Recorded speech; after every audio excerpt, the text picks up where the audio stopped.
Hi all, welcome back to my channel Soumya's world. మీలో ఎవరైనా నా ఛానల్ని ఫస్ట్ టైం చూస్తున్నట్టయితే please like, share and subscribe. ఈరోజు వీడియో ఏంటంటే బోటీ కర్రీ.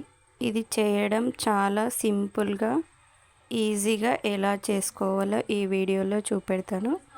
మనలో చాలామందికి బోటీ కర్రీ అంటే ఇష్టం ఉండదు, కానీ ఒక్కసారి ఇలా చేసి పెట్టండి, పక్కా నచ్చుతుంది. ఈ బోటీని ఫస్ట్ మనం క్లీన్ చేసుకోవడానికి ముందుగానే వేడి వాటర్ అనేది బాయిల్ చేసుకోవాలి.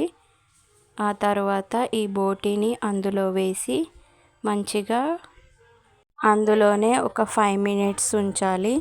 అప్పుడే బోటీ అనేది మనకి శుభ్రం చేసుకోవడానికి ఈజీగా ఉంటుంది. కాబట్టి బోటీని హాట్ వాటర్లో మంచిగా ఉంచుకోవాలి. ఈ బోటీ క్లీన్ చేయడానికి చాలా ఎక్కువ టైం పడుతుంది, కాబట్టి ఇలా హాట్ వాటర్లో వేస్తే గనక తొందరగా క్లీన్ చేసుకోవచ్చు. కాబట్టి ఇలా హాట్ వాటర్లో వేసిన తర్వాత ఇలా ఒక స్పూన్తో కనుక మీరు ఇలా తీస్తే కనుక అది మొత్తం క్లీన్ అవుతుంది. ఆ తర్వాత ఈ బోటీలో ఉండే ఈ ప్రేగులని కూడా మంచిగా క్లీన్ చేసుకోవాలి. అందులో చాలా వేస్ట్ అనేది ఉంటుంది, కాబట్టి మంచిగా క్లీన్ చేసుకొని చిన్న చిన్న పీసెస్ లాగా కట్ చేసుకోవాలి. ఆ తర్వాత ఒక కడాయి పెట్టుకొని అందులో కొద్దిగా ఆయిల్ వేసుకొని బోటీ అనేది వేసుకోవాలి. మంచిగా ఫ్రై చేసుకోవాలి.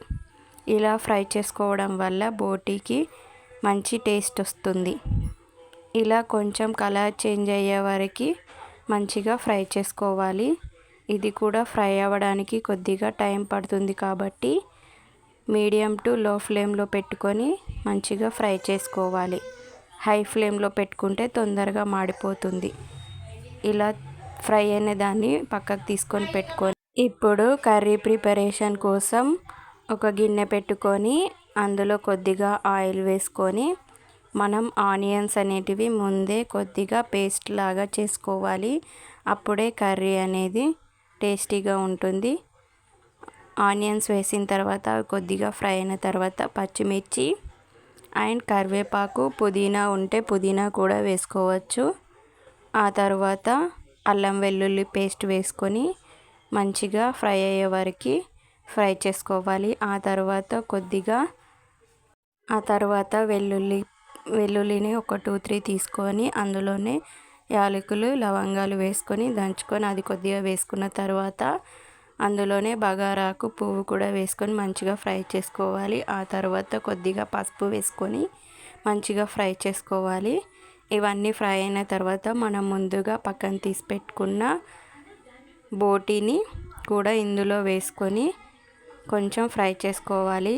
మనం బోటీని ఫస్టే ఫ్రై చేసుకున్నాం కాబట్టి ఇప్పుడు ఎక్కువ టైం పట్టదు, కాబట్టి కొద్దిగా సేపు ఫ్రై చేసుకొని పక్కన పెట్టుకోవాలి. ఆ తర్వాత రుచికి సరిపడా కారం వేసుకోవాలి. ఈ కారం వేసుకున్న తర్వాత మంచిగా కలుపుకొని ఒక 2 మినిట్స్ వరకు మంచిగా కలుపుకోవాలి.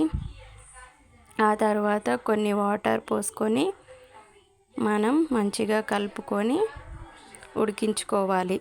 ఇలా ఒక 10 మినిట్స్ వరకు మంచిగా ఉడికించుకున్న తర్వాత అందులోనే కొద్దిగా కొబ్బరి పొడి వేసుకోవాలి. ఇలా కొబ్బరి పొడి వేసుకోవడం వల్ల కర్రీ అనేది చాలా టేస్టీగా ఉంటుంది. ఆ తర్వాత కొద్దిగా ధనియాల పొడి, కొద్దిగా గరం మసాలా అండ్ ఇంకా కొద్దిగా దాల్చిన చెక్క పొడి వేసుకొని మంచిగా ఉడికించుకోవాలి. ఇలా ఒక 10 to 20 మినిట్స్ ఉడికించుకున్న తర్వాత ఇలా ఆయిల్ అనేది సపరేట్ అవుతుంది. అప్పుడే ఫైనల్గా కొత్తిమీర ఆకు వేసుకొని స్టవ్ ఆఫ్ చేసుకోవడమే. అంతే, ఎంతో రుచికరమైన బోటీ కర్రీ ఫంక్షన్ స్టైల్లో ఎలా చేసుకుంటామో అలా వస్తుంది. కాబట్టి ఒక్కసారి ఇలా ట్రై చేసి చూడండి. బోటీ కర్రీ ఇష్టం లేని వాళ్ళకు కూడా ఒక్కసారి ఈ విధంగా చేసి పెట్టండి, పక్కాగా నచ్చుతుంది. అంతే, ఈ వీడియో కనుక మీకు నచ్చినట్టయితే please like, share and subscribe to my channel.